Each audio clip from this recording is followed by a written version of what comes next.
IPL తొలి qualify మ్యాచ్‌లో ఈరోజు సన్‌రైజ్ హైదరాబాద్ వర్సెస్ కేకేఆర్ తలపడబోతుంది. ఈ మ్యాచ్‌లో ఎవరు విజయం సాధించినా నేరుగా ఫైనల్ చేరుకుంటారు. ఓడిన జట్టుకు మరొక అవకాశం ఉంటుంది. ఈ మ్యాచ్ వివరాల్లోకెళ్తే నరేంద్ర మోడీ స్టేడియంలో మ్యాచ్ రాత్రి 7:30కు స్టార్ట్ అవుతుంది. ఈ స్టేడియంలో ఇప్పటివరకు 33 మ్యాచ్లు జరిగితే మొదట బ్యాటింగ్ చేసిన జట్టు 15 మ్యాచ్ల్లో విజయం సాధించగా సెకండ్ బ్యాటింగ్ చేసిన జట్టు 18 మ్యాచ్ల్లో విజయం సాధించింది. ఈ సీజన్లో ఈ పిచ్‌పై 6 మ్యాచ్లు జరగగా మొదట బ్యాటింగ్ చేసిన జట్టు 2 విజయాలు సాధించగా సెకండ్ బ్యాటింగ్ చేసిన జట్టు 4 విజయాలు అందుకుంది. ఈ సీజన్లో టాప్ 1లో ఉన్న జట్టు కేకేఆర్ 19 పాయింట్లు సాధించగా టాప్ 2లో ఉన్న జట్టు సన్‌రైజ్ హైదరాబాద్ 17 పాయింట్లు సాధించారు. సెకండ్ స్థానంలో ఉంది. ఈ రెండు జట్లు ఐపీఎల్లో 26 మ్యాచ్ల్లో తలపడగా కేకేఆర్ 17 మ్యాచ్ల్లో విజయం సాధించగా సన్‌రైజ్ హైదరాబాద్ 9 మ్యాచ్ల్లో విజయం సాధించింది.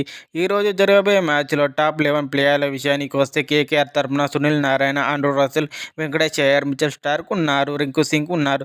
సన్‌రైజ్ హైదరాబాద్ జట్టు తరపున ట్రావిస్ హెడ్, అభిషేక్ శర్మ వీరిద్దరి పార్ట్నర్షిప్ కీలకం కానుంది. మిడిల్ ఆర్డర్లో నితీష్ కుమార్ రెడ్డి, హెన్రిచ్ క్లాసన్ ఉన్నారు. బౌలింగ్లో విషయానికి వస్తే ప్యాట్ కమిన్స్, భువనేశ్వర్ కుమార్ నట్టు ఉన్నాడు. ప్లీజ్ సబ్స్క్రైబ్ మై ఛానల్ మరిన్ని అప్డేట్స్ కోసం.